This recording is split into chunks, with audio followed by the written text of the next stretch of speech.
First of all, let me say thanks a lot. I appreciate the opportunity to be here. I don't know if you know it or not. Some of you do, some of you don't. Former head of the FBI, Los Angeles, California, retired in 1979, March.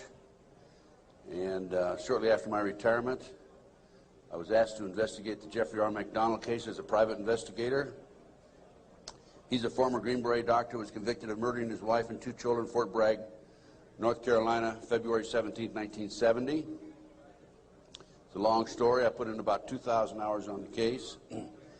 When the case first began, my investigation first began, I told Dr. McDonald that I would investigate the matter for him. He had just been convicted and was sentenced to 3 consecutive life sentences.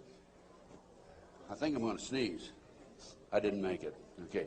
3 consecutive life sentences. I told him if I found out that he was guilty, I would no longer be on the case. I would drop my investigation. Much to my surprise, from the evidence that I read, information that I developed over a period of several years, I've established beyond any question of a doubt that this man is absolutely innocent. And on October 25, 1980, I obtained a signed confession from Helena Stokely, the girl in the floppy hat, if you know the case. By the way, there was a best-selling book, Fatal Vision, and a movie out on this. And the girl in the floppy hat said that Dr. McDonald did not commit those crimes. They were committed by my satanic cult group. And it was my initiation into the cult that night. And she gave me detailed information about the movement within the house that night, who did what. And I said to her, Helena, how do I know you're telling me the truth? And so one of the questions I asked her, there's a whole series of questions I asked her, and this is on audio video in some instances, the video, but always on audio. She said, I said, Helena, tell me about describe the jewelry box on the dresser in the master bedroom. And she described it right to a T. And just to make sure, I went down to Sears Roebuck and got a catalog and brought it back. And I said, Helena, pick out the jewelry box in this catalog that was on the dresser. She picked out the jewelry box. It matched. Also, she told me that she attempted to ride a rocking horse in the child's bedroom that night. But she couldn't ride it because the spring was broken. The only way she could have known that spring was broken was to have been there the night of the murders, February 17, 1970. So anyway, I submitted a 1,200-plus page report, actually 1,100-plus page, almost 1,200 pages, in March of 1981 to the FBI, Judge Webster, with a personal letter. He was director of the FBI. And I said, Judge, I believe this man is innocent, and he'd run out of money, and, you know, I continued to work it as I usually do. And I think that the FBI should continue along the lines of my investigation. And much to my surprise, I started receiving, by the way, it also went to the FBI and to the U.S. Department of Justice, the Solicitor General's office. And much to my surprise, my witnesses, my 19 new witnesses, including Helena Stokely, started calling me and saying, hey, Ted, the FBI has interviewed me. They're trying to get me to recant. And I'm saying to myself, that isn't the responsibility of the FBI. The FBI is supposed to gather information, not destroy it. And that was my first clue that we had a serious problem in that case. And then I continued on, and I had a number of other cases that I handled privately.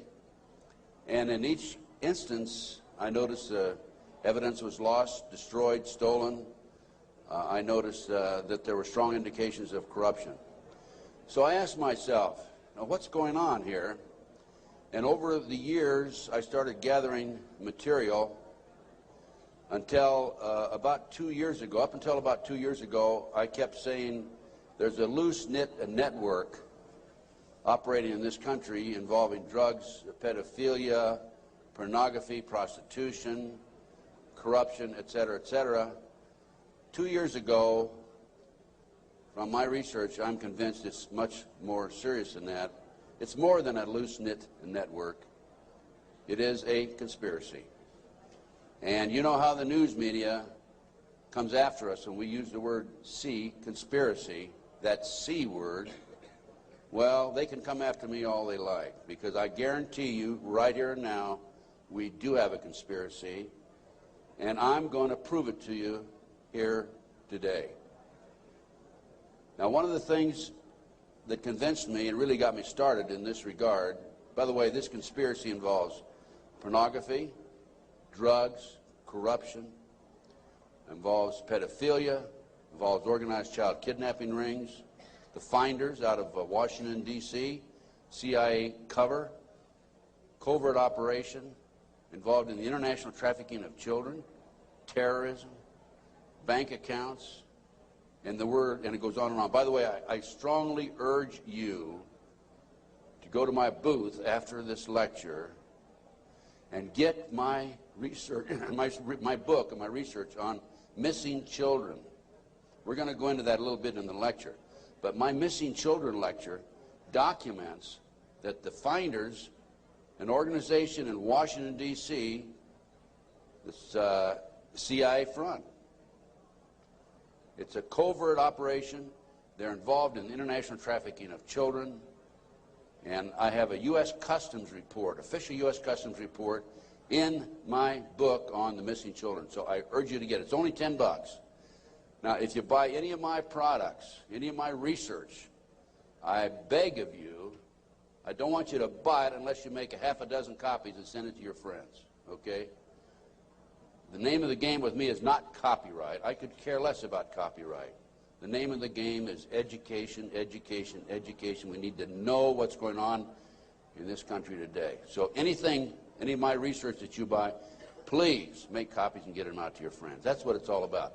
After one of my lectures, here's about 2 years ago, this is why I changed my mind from and using the word Loose-Knit Network to conspiracy. After one of my lectures, a gentleman came up and gave me a book. He said, Ted, in fact, that lecture was specifically on the McDonald case. Ted, here's what it's all about. Take this book and read it. And this is the book, folks. It's called Pawns in the Game. Now, if you don't know this book, you don't know of it, I urge you to buy it. I've been trying to buy it, but I noticed one of the vendors out here has it. And please, go get the copy of this book. I forget which vendor has it. Go get this book when it's over and order some more copies. I'm going to order some myself and start selling them in my flyer. Anyway, it's called Pawns in the Game, and it's by William Guy Carr. William Guy Carr had the same problem I did. He wanted to know what's going on in America and around the world. He was a Canadian, however. And as a result of his research, he wrote this book. So we have the Illuminati. Now, the Illuminati was established in 1776 by a fellow named Adam Weishaupt. In 1773, he was commissioned by one of the Rothschilds, House of Rothschild, to put together an organization called the Illuminati. And he culminated his work in May the 1st, 1776. If you'll notice, that's a communist holiday. And we're going to have to move along pretty fast. This is actually a 4-hour lecture I'm going to give you today. We're going to do it in probably an hour and 15, 20 minutes. But some of his goals, and the goals that he was commissioned to set up, there were 25 of them. And here they are right here. Here's the beginning of it right here. And then rather than read each one of them, I'm going to summarize it, okay, because we got a lot of work to get into. Number one issue was men are inclined to evil rather than good. Number two goal and issue was to preach liberalism. Number three, use the ideas of freedom to bring about class wars. That's what we're doing today. Number four, any and all means should be used to reach our goals as they are justified, any and all means. Number five, their rights lie in force. We're talking about the Illuminati rights lie in force. Number six, the power of our resources must remain invisible until the very moment when it has gained the strength that no cunning or force can undermine it. And if you will notice, it's been a very very few people know about the Illuminati, so they have maintained their invisibility until most recently. Number 7, advocated mob psychology to obtain control of the masses. Number 8, use alcohol, drugs, moral corruption, and all forms of vice to systematically corrupt the youth of the nation. I mean, I don't need to document that one. How about South Central LA, CIA drug operations coming in there? How about Mena, Arkansas? Drugs coming into this country, arms and munitions going out. If you don't believe me, talk to Terry Reid, talk to Chip Tatum, talk to some of these other individuals who I know, personally know. During the recent, last fall actually, drug hearings by Mr. Arlen Specter, Senator Arlen Specter, one of the big phonies of Washington, D.C., the magic bullet theorist, I watched those hearings, and I couldn't believe the mamby-pamby, weak witnesses he brought forward, people that really had no direct knowledge of the drug operation. And that hearing was about bringing drugs into South Central LA by the CIA. I sent him a list of 16 names of people who had personal, direct knowledge of drugs being brought into this country by the CIA. Never heard another word. None of those people ever appeared as witnesses. I might also mention in Oklahoma City, I sent my report, copy my report back to the committee. I sent them a fax and said I had information which would be vital to your investigation of the Oklahoma City bombing. That report, by the way, is also available to you. I urge you to buy it. Never received a response. Number 9, seize property by any means. We're seeing that on a daily basis. Farmers, businessmen, people who are arrested on nebulous charges, their property's being taken away from them. Here's an example right here. This lady right here, she lost everything. Everything. They've come out and raided her house twice, Linda. Twice, Linda. This lady had a house that she bought before her marriage. It was in her name, and they seized it. She no longer has that house. Number 10, deal with the use of slogans such as equity, liberty, fraternity into the mouths of the masses in psychological warfare. Boy, if that isn't Bill Clinton, I never saw it, never heard it before. That man is unbelievable. As former Congressman Dennemeyer describes him, he's a draft-dodging, womanizing, pathological liar, and he certainly fits into item number 10. Number 11 dealt with war, number 11 theory and goal. In 1773, Adam Weishaupt set down policies that were publicly announced in 1939, folks. 1773, publicly announced 1939 by Britain and the United States. And the war should be directed so that the nations on both sides are placed further in debt and peace conferences conducted so neither combatants obtain territorial rights. Yalta. Perfect example. Stalin, Roosevelt, Winston Churchill after World War II. Number 12, told those present that they must use their wealth to have candidates chosen to public office who would be obedient to their demands and would be used as pawns in the game by the men behind the scenes. The advisors will have been bred, reared, and trained from childhood to rule the affairs of the world. We have that today without any question, the men behind the scenes. Number 13, control the press. If you heard my lecture yesterday on Oklahoma City, I documented that the mainstream media is being controlled by the big power people, by the phony politicians, by the bureaucrats, without any question about it. Information in the media, I have an itchy nose today. Maybe I'm going to kiss a fool or something, okay? We have a documentation of that, and I have that in some of my lecture material out and also my books. Number 14, their agent tours will come forward after fomenting traumatic situations and appear to be the saviors of the masses when they are actually interested in just the opposite, the killing of the masses. The riots in Watts, the riots in South Central LA, folks. Number 15, create industrial depression and financial panic, unemployment, hunger, shortage of food, use this to control the masses or the mobs, and use the mobs to wipe out all those who dare to stand in the way. Well, I'll tell you right now, every expert I've talked to is talking about food shortage. And it's coming, I'm convinced. And we also know about the market crashing here in October. I had a market specialist on my radio talk show, and if you don't listen to my show, I urge you to, because it's a real good, solid education for you. Just this week, George Green, he was also on my show on October the 6th. George told us on October the 6th there would be a crash of the market in October. It came. Now he told us this week there will be another crash, and it will drop, he thinks, 2,000 points. So we'll see what happens. I hope it isn't true.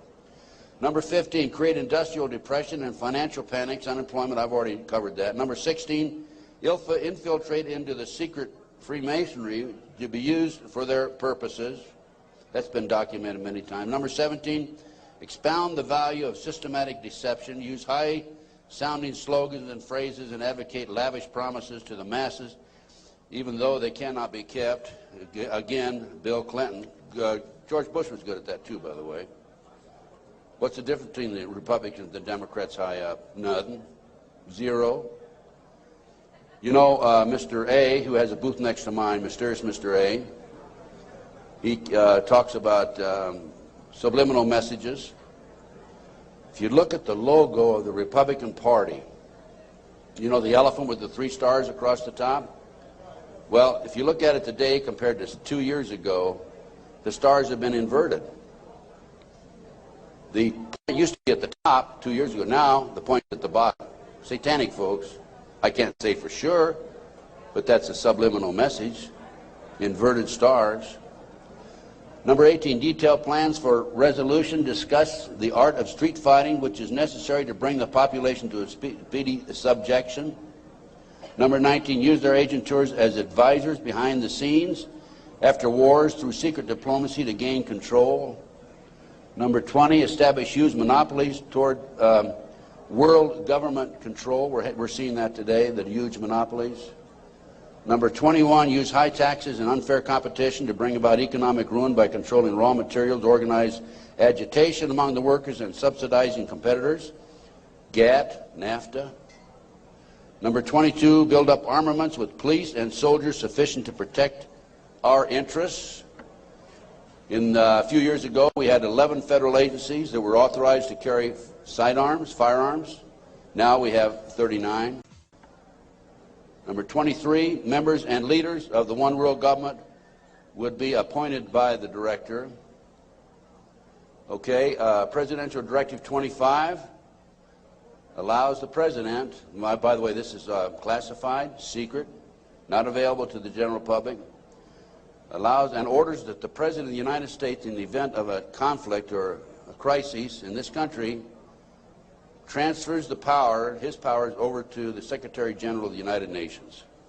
Number 24, infiltrate into all classes and levels of society, of government, for the purpose of fooling, bemusing, and corrupting the youth members of society by teaching them theories and principles that we know to be false. This is the outcome-based education program being shoved down our throats by the United Nations. Number 25, national and international laws should be used to destroy civilization. There's talk about the world population being decreased to 500 million, the United States population being decreased to 20 million. And we look at the war that we had in the Gulf War syndrome. Look at the people that died there. There were 700,000 troops, American troops there. 4/5 of them today cannot even do a push-up because they're so ill and so sick. They've been washed out of the service. We have a new army, basically. And the story goes on and on. Okay. What are we talking about here? There's a considerable overlap in the United States from the various groups, organizations, individuals, whatever you want to call it. But one of the driving forces behind this movement, the Illuminati, is the satanic cult movement in this country today. Now when Alina gave me that signed statement, I said, what in the world is this all about? I don't know anything about Satanism. I'd heard the word, and that's about it. From the Bible, of course. So I began my little journey forward. And one of the matters that I developed information about was an individual I learned about was Aleister Crowley. He likes to have his name pronounced Crowley to rhyme with holy. And the Satanists today, and for the number of years in the past, have basically used his philosophy and his writings as a guide. And so let's talk about some of his writings and teachings. And here we have Of the Bloody Sacrifice.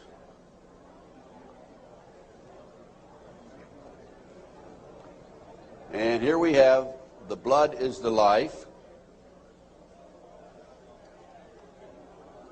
And here on page 94 of his book, it would be unwise to condemn as irrational the practice of those savages who tear the heart and liver from an adversary and devour them while yet warm. In any case, it was the theory of the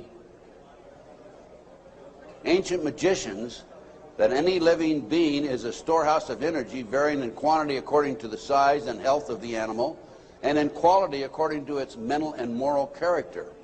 At the death of the animal, this energy is liberated suddenly. The animal should therefore be killed within the circle. We're talking about the satanic circle,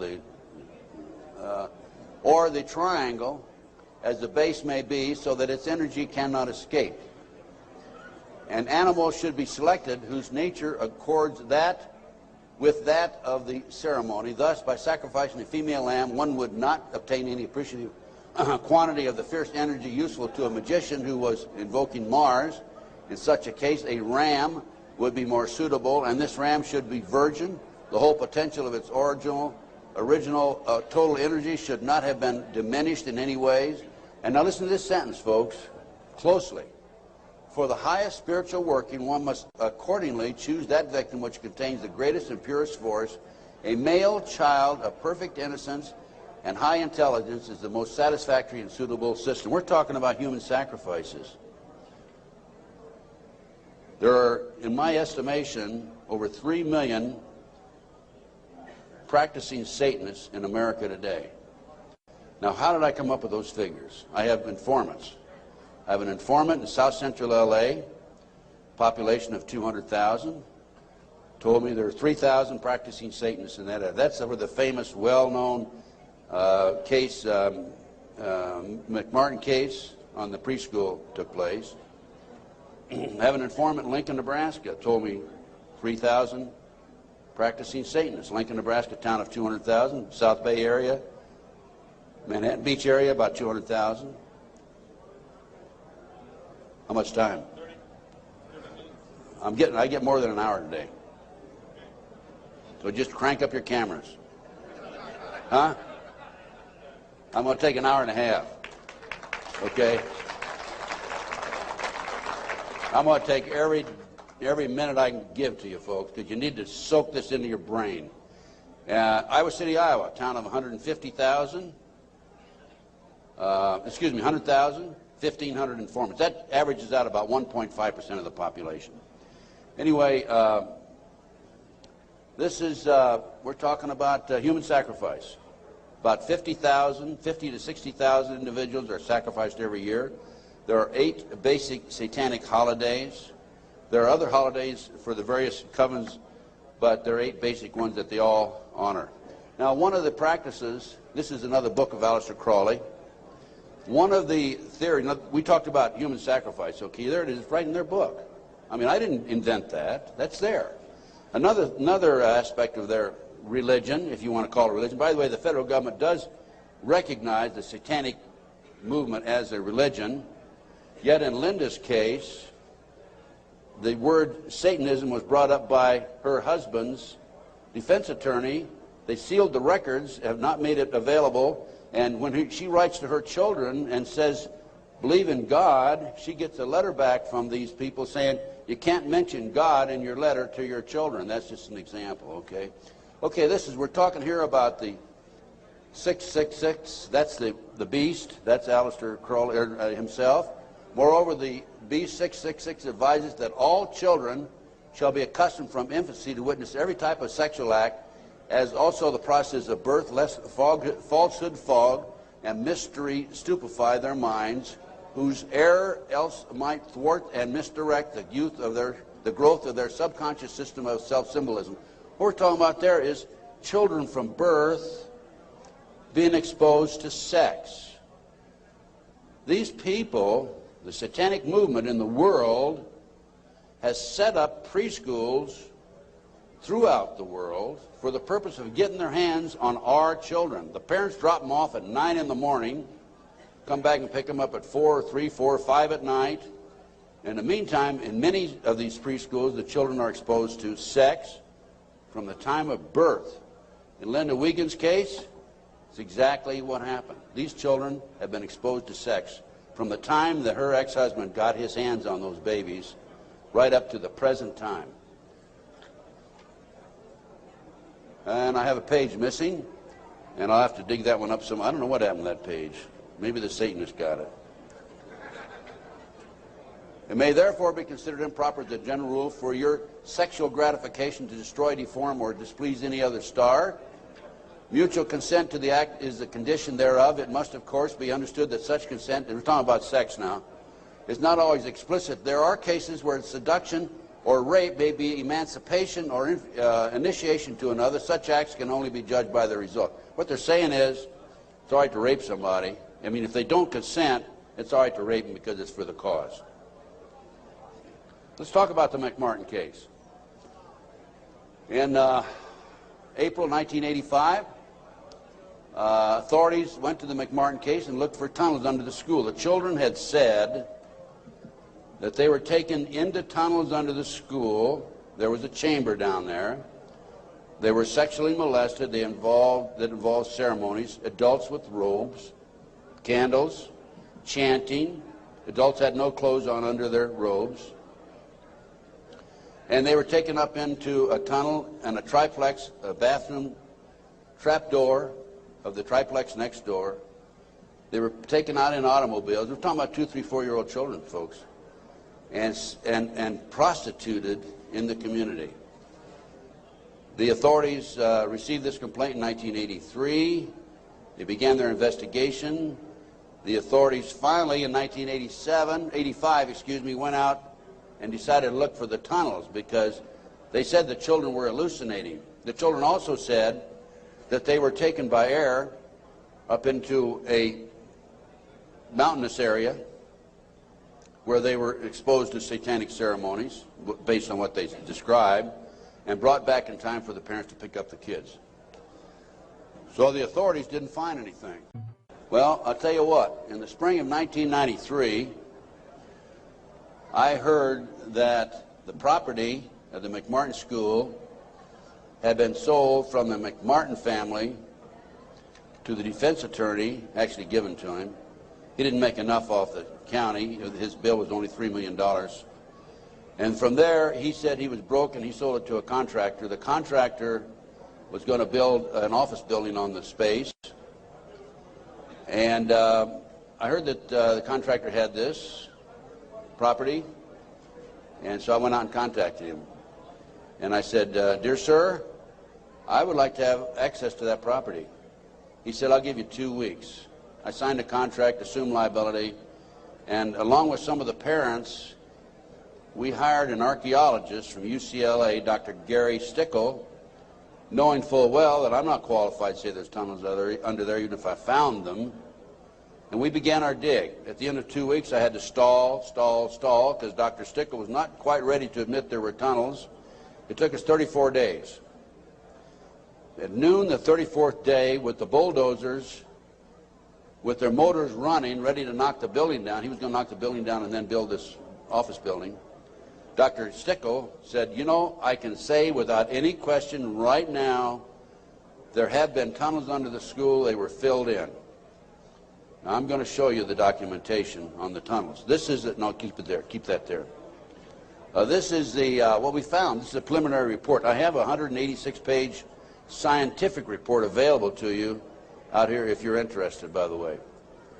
We found a 9-foot wide subterranean entrance under the west wall of dog room. There were 4 classrooms. That was Ray Bucky's room. By the way, Virginia Mcmartin and Ray Bucky were tried. Virginia, the grandmother, was acquitted. Ray had a hung jury. And we found these tunnels in the middle of the second trial of Ray Bucky. They could have been used to convict him. We called the prosecutor. He sent his investigator out, Mr. Perez. Mr. Perez told me, I don't want you entering in my conversation with the archaeologist. I said, why? He says, you're too argumentative. And I said, well, okay, you go in and talk. I'll just keep my mouth shut. We went in, he talked, and he argued with the archaeologist. There's an investigator not qualified to talk about tunnels. He said there aren't any tunnels there, and the archaeologist, of course, argued. But anyway, they didn't use that evidence, strong evidence, in the second trial. They ignored it, right in the middle of the second trial. I might mention this. The children identified professional football players, professional baseball players, household name actors, actresses, and the son of the leading politician, not a leading politician, the leading politician in Los Angeles as being perpetrators.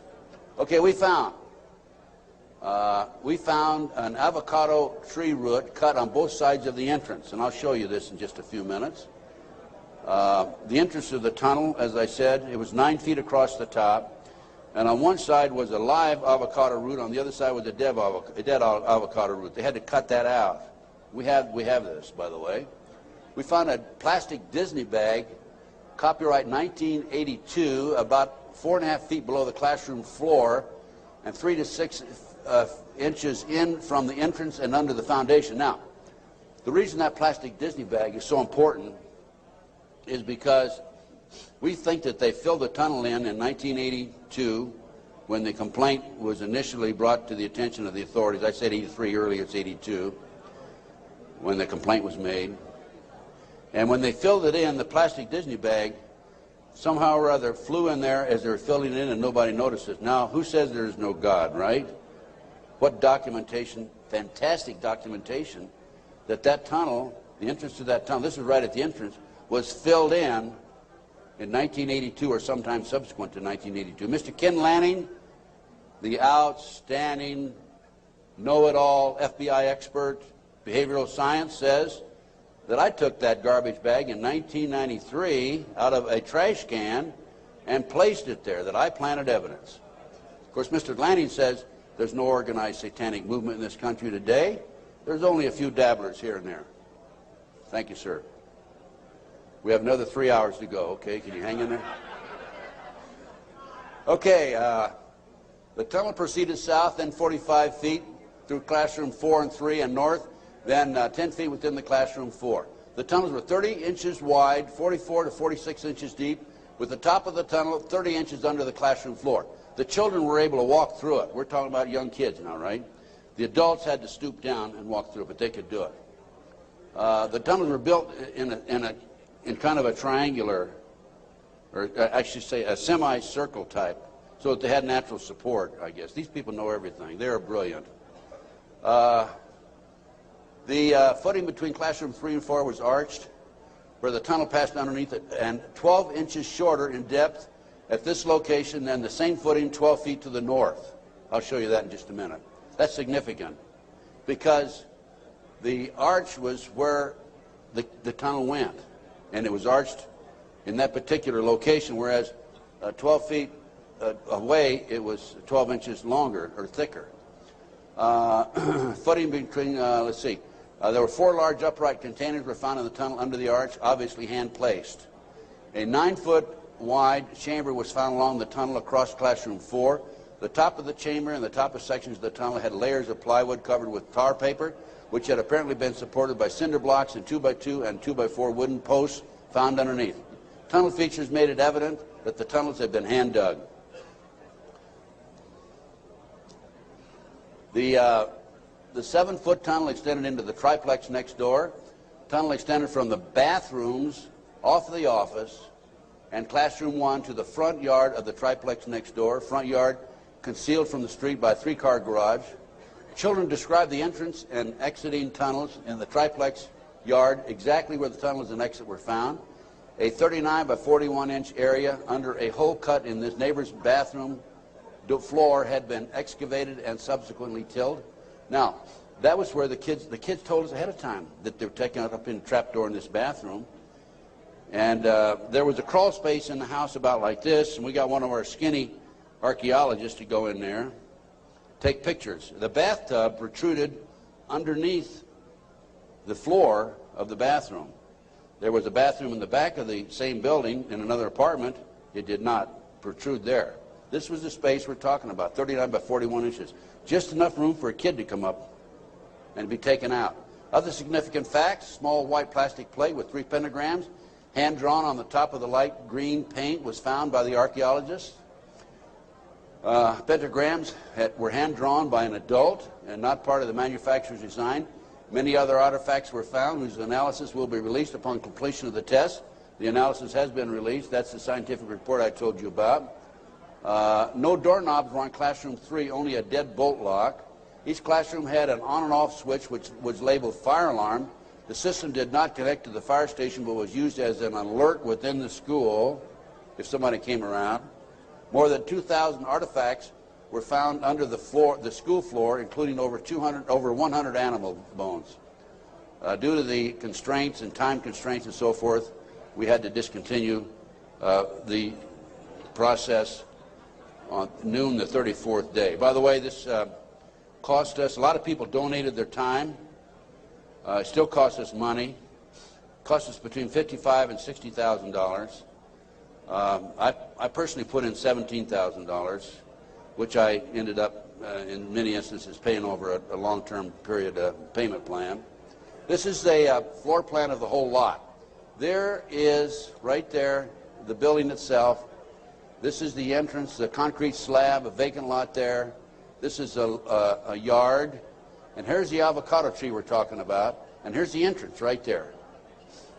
Now here is the tunnel. It came in here, extended here, and here's the chamber across here. We think, but didn't have time to explore this, the tunnel went up here. Now we definitely were able to come up with it here, right here, and it came into the bathroom over here. Okay. There's the entrance. It's 9 feet across here. I'll show you a diagram in a few minutes. There's the avocado tree. Those roots are live. Over here we had a dead avocado root. Okay, next. There's a plate that was found in the play yard, buried about 6 inches under the sand, with the pentagram on it. That's right. And here's a diagram of the tunnel. This is the entrance of the tunnel. Now that's the floor, the footing for the classroom 4. Here's the plastic Disney bag, was located right there, partially under the footing and partially out. And this AF means artificial fill. And this was the shape of the entrance. Okay.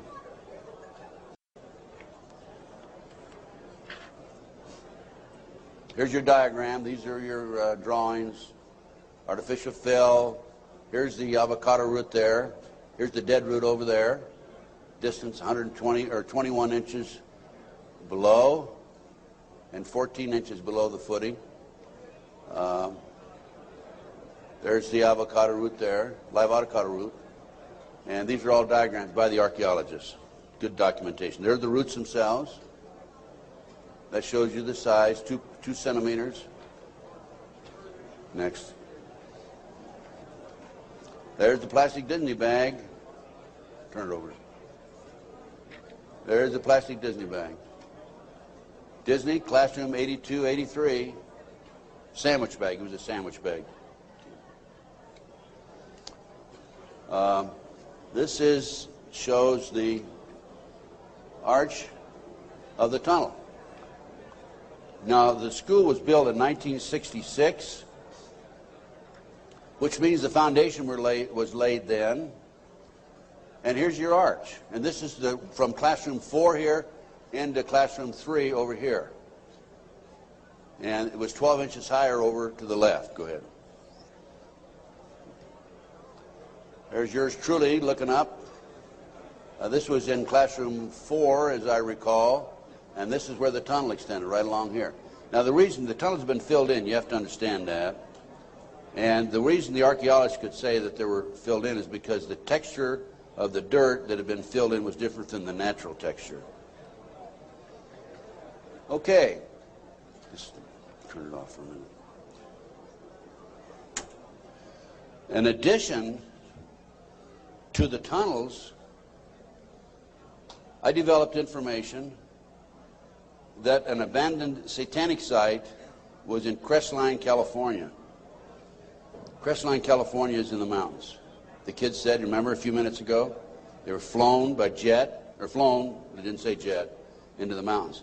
There's an airport 10 minutes from the Mcmartin preschool. It's Hawthorne Airport. There's a landing strip in Crestline. I heard about this abandoned satanic site, and I went up to the site, took pictures. And this is what and by the way, before I go on with this, I called the prosecutor in the Mcmartin case. And I told her, hey, I think I know where the children were taken. If they weren't, it's certainly worth looking at. And I will be glad to make this information available to you. And if you want to have the children go up and look at this abandoned satanic site, we can. She said, we're not interested. They weren't interested in hardcore evidence, the tunnel. They weren't interested in this abandoned satanic site. Go ahead. This is what we found. 666, one of the satanic signs. That's a stone on the site. The house had been up here. The day after the Mcmartin case broke in the news, the house burned to the ground. And it was here. The street's on the other side of the hill. You cannot see the site, this area down in here, from the street. You have to go in, would have to go in through the house and come down. And this, you can see it's quite elaborate.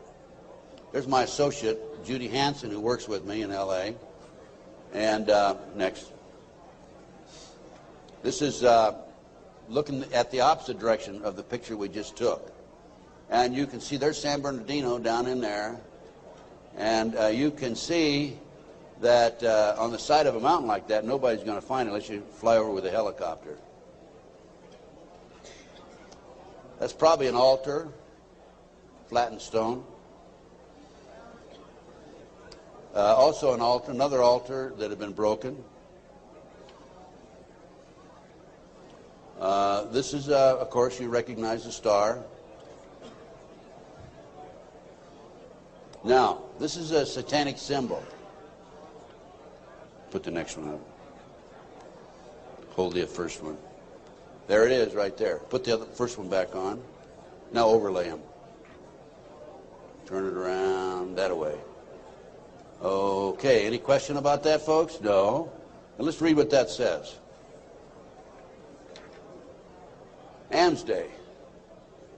Asmodee, a strong and powerful king, appears with 3 heads, the first like a bull, the second like a man, the third like a ram.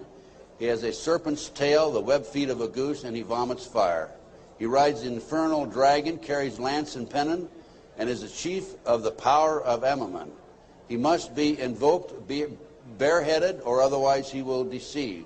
He gives the ring of virtues, teaches arithmetic, geometry, and other handicrafts, answers all questions, makes men invisible, indicates the place of concealed treasures, and guards them if within the domain of the Mcmartin. Oh, what do we got here? Another satanic symbol. You think that wasn't a satanic site? Overlay it. Okay. Is that it? The other way around, isn't it? Yeah. Flip it around. Okay, there you go. Okay, now let's read what that sign means. That is the seal of Amsma scale. I guess that. No, that's the wrong one. That's the one before. Belial, a mighty king created next after Lucifer, appears in the form of a beautiful angel seated in a chariot of fire and speaking with a pleasant voice. He fell first amongst the superior angels who went before Michael and other heavenly angels. He distributes preferences of senatorships, causes favors of friends and foes, and gives excellent families. Familiar. He must have offering and sacrifices made to him. Next. And there's another satanic sign. I couldn't make that one out, so I couldn't match it with anything, obviously. Here's some ovens. That was a large circle with a number of signs in it, a lot of writing. We couldn't get up high enough that we could take a good picture of it. Next. And let's put that back a minute. That's another case. Okay, nothing came of that. Nobody was interested in an abandoned satanic site, even though it appears to have been related to the Mcmartin case. I have to say that I was very disappointed. We gathered this evidence privately. The police don't have the capability of doing so. Too many high-pressure people involved. Too many prominent individuals involved. So that's just an overview of the Mcmartin case, folks. No question in my mind that it was a satanic operation. And Dr. Roland Summit, UCLA psychiatrist, says, who's done a lot of research in this field also, that there are 50 other preschools in the country where the kids have talked about going down into tunnels. Now, this is another case that I worked out of Philadelphia, similar case to Linda's. And this is the Lou Bear case. Lou called me back in, I guess, the late 80s. And he said that he had gone underground with his children. The great FBI came in with their SWAT team, as they did with Linda, raided his house, grabbed him, put him in jail, took the children, turned them over to his ex-wife, whose boyfriend, according to the children, was sexually molesting them. And Lou said, "What can I do, and how can you help me?" So I was willing to go back and testify for Lou. And one of the matters that I was going to testify about were the drawings by the kids. And it's not a funny thing, but it's an established fact that children who have been sexually molested for some reason or other, when they're, 2, 3, 4, 5, 6, 8, 10 years old, whatever, will invariably draw pictures of their activity, of their exposure to these nefarious matters. Invariably they do that. Now, when I was that age, I was drawing cars and airplanes, and the girls were drawing flowers, right? But these kids invariably will draw these pictures. As you can see from Linda's case, she has pictures at her booth that her children have drawn. Now, I was going to go back and testify for Lou, and I was going to say that based upon my reviewing the pictures drawn by the children, they've been exposed to a satanic activity. This is the most telltale of all the pictures. I'm going to show you a series of them. This is a totem pole with a goat's head at the top. Children at the various highest level. I understand, again, I say I understand because I'm not sure, because there's so much secrecy involved in the satanic movement. 8, 10 layers of classes of people within themselves, like the dabblers on up to the very highest level. But from my sources and my informants, I've been told that the various highest level of Satanism, you will have the totem pole, which is usually 3 to 6 feet tall, made out of wood, with the goat head at the top. So I was going to testify that based on my experience, that these children were exposed to the highest level of Satanism mainly because of this drawing right here, the goat hole, the totem pole with the goat's head. The judge would not allow me on the witness stand. I flew all the way to Philadelphia from Los Angeles, wouldn't allow me to testify. These are some of the other drawings. This is a body on a slab, undoubtedly an altar where they sacrifice in blood, the genitals.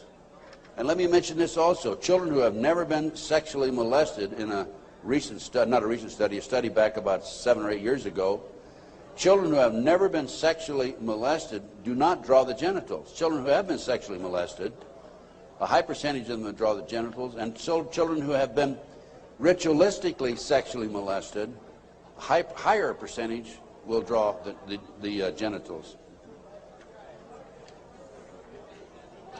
Little Matt Bear drew a picture of people, a fire, a baby being thrown in the fire, human sacrifice, obviously. An altar, bone, liver, blood, kitty. And another ritual ceremony. Here's the trees, people, fire. And another, people have no cloth on, he says. Table, knife, devil. Okay, that's the Lou Bear case. Now, I think we're going to we got just a few more minutes, and I want Linda to take the podium, talk about her case. But I'm going to run through these next slides real fast, Linda. 100,000 children disappear every year per Reader's Digest, July 1982. Next. This is the official U.S. Customs report that establishes the great CIA, under the name Finders, a covert operation, is involved in the international trafficking of children. It's about 9 or 10 pages long. We'll just flip through the pages. If you want to take a look at this report, go to my table and take a look at it. And if you want, please buy it. It's $10. Make copies. Get it out to your friends. Okay, keep going. Just do it real quick. Keep going. Go to the last page. Just flip them and then just go to the last page. That's how long it is. Keep going. And some more. That's it. That's it. Okay. The way this case came about is a group of children were seen in a park in Tallahassee, Florida in 1987. The police were called. The men were well dressed. They had a van. Police came out, talked to the kids. The kids said that they were en route to Mexico to a smart school. And the police traced that van back up to the Finders in Washington, D.C. They raided, the Metropolitan Police Department raided the Finders headquarters and also a warehouse. And they found all this paraphernalia. They found information about international trafficking of kids all over the world. The Finder, based on my research subsequent to that, again, CIA covert operation. The customs agent was called into it because of the possibility of pornography, and I guarantee that there was pornography involved. Guarantee, okay? Now, this report, this was his report. Again, this is available, Missing Children, $10 at my booth. This report is the final interview by the customs agent when he attempted to go over and get more information than he'd already developed. Okay, let's just go over this. Leave it there, leave it there. Yeah, leave it there. Okay. April 2, I arrived at the Metropolitan Police Department at approximately 9 a.m. Detective Bradley was not available. He was the detective who was supposed to help him. I spoke to a third party who was willing to discuss the case with me on a strictly off-the-record basis. I would advise that all the passport data had been turned over to the State Department for their investigation. They found passports in the van.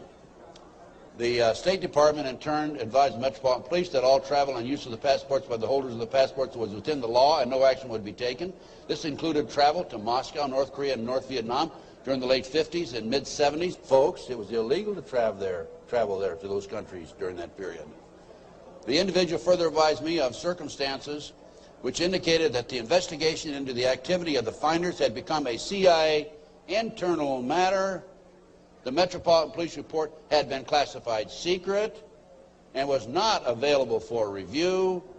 I was advised that the FBI had withdrawn from the investigation several weeks prior, and that the FBI Foreign Counterintelligence Division, that's FBI headquarters, by the way, had directed the Metropolitan Police Department not to advise the FBI Washington field office, that's the field office, of anything that had transpired. No further information will be available. No further action will be taken. No action will be taken. The case was closed, and here we have a CIA internal matter. The Finders group, the Finders case organization, was founded by a CIA agent back in the early 60s, and here we are, 1987, still operating. I have the man's name. I have all the information on it. A real quick overview. CIA experiments with mind control on children, MK Ultra. This is an outstanding article. It's available in that same report. Just flip the pages. Keep going. Okay. Folks, I'm going to turn the podium over to Linda Wiegand. We have about another 15, 20 minutes, I believe. And Linda's going to talk about her case. This is one of the most classic examples of corruption I have ever seen. And believe me, you can tell from my lecture that I've seen some pretty awful examples of corruption. Go on, Commander.